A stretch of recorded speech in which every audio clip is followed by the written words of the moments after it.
Amerikan rüyasından Amerikan kabusuna. Aaron Hernandez. Aaron Hernandez 6 Kasım 1989 Bristol, Connecticut doğumlu bir Amerikan futbolu oyuncusuydu. Sanılanın aksine uyuşturucu çetelerinin olduğu ücra bir bölgede değil, kaymak tabaka sayabileceğimiz bir bölgede büyüdü. Babası da kendisi gibi başarılı bir Amerikan futbolu oyuncusuydu. Babası oldukça saygı duyulan bir adamdı. Aaron her zaman babasını örnek alır, onun gibi biri olmak için uğraşırdı. Aaron eğitim gördüğü lisede oldukça neşeli, nazik ve komik biri olarak bilinirdi. Belalı, insanlara sataşan biri değildi. Kendisiyle dalga geçebilen, insanları güldürmek için her şeyi yapabilen biri olarak biliniyordu. Amerikan futbolundaki başarısıyla her geçen gün zirveye tırmanırken bir yandan da hayatını alt üst eden olaylar silsilesi başlamıştı. Babası bir gün oldukça basit bir ameliyata girmiş, bu ameliyatta hayatını kaybetmişti. Bu olaydan sonra Aaron'un hayatı değişti. Fakat onun hayatını değiştiren şey babasının ölümü değil, annesinin babasının ölümünden sonra yaptığı şeydi. Aaron'un annesi babasının ölümünden hemen sonra Aaron'un kuzeni Tanya'nın eşiyle birlikte olmuştu.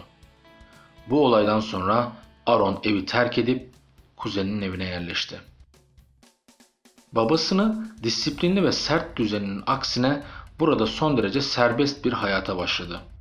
Partiler, içkiler, uyuşturucular, sınırsız eğlence.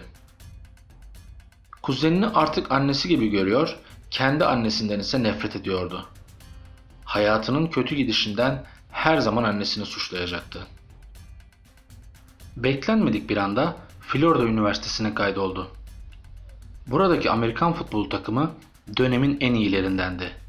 Okul, Aaron'un psikolojik ve davranışsal sorunlarının farkındaydı. Fakat aynı şekilde başarısının da farkındaydı. Takımı da, kendisi de yıldız gibi parlıyordu. Fakat daha ilk başlardan Aaron'un olayları da başlamıştı. Eğlenmek için gittiği gece kulübünde içtiği içkilerin ücretinin de bursuna dahil olduğunu düşündüğünden ondan hesabı isteyen müdürün kulağını patlatmıştı. Aaron'un bir silah hevesi başlamıştı.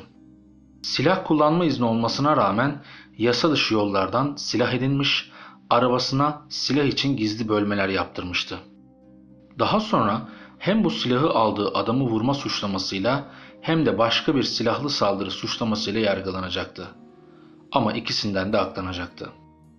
Amerikan futbolundaki inanılmaz başarısı, takımını Super Bowl'a taşıması, burada yaptığı önemli sayı, 40 milyon dolarlık anlaşmalar, Amerika'nın en büyük Amerikan futbol ligi olan NFL'de oynamaya başlaması derken tüm gözler Aaron'un üzerindeydi.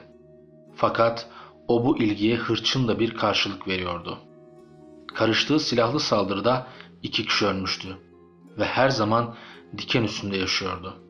Hatta bunun için oynadığı takımdan ayrılıp başka bir yere gitmek istedi. Fakat bu kabul edilmedi.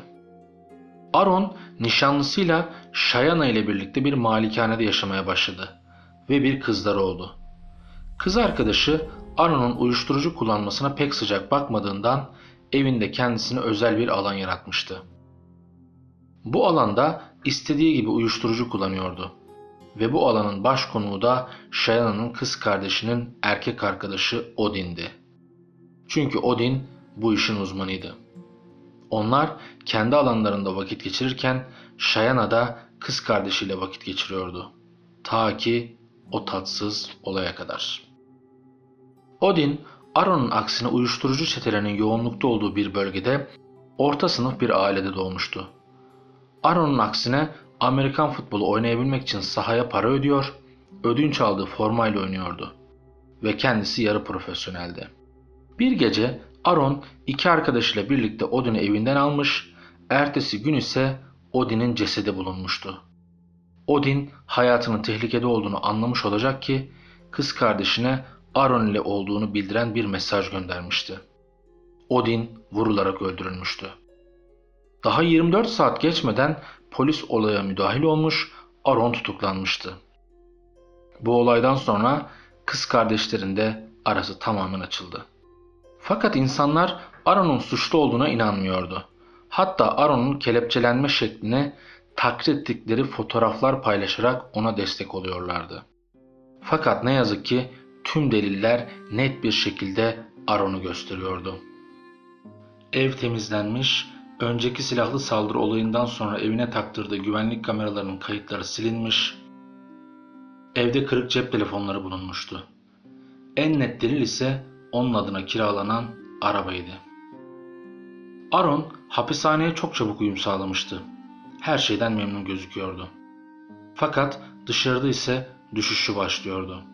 Takımı isteyenlerin Aaron'un formalarını ücretsiz olarak değiştirebileceğini duyurmuştu.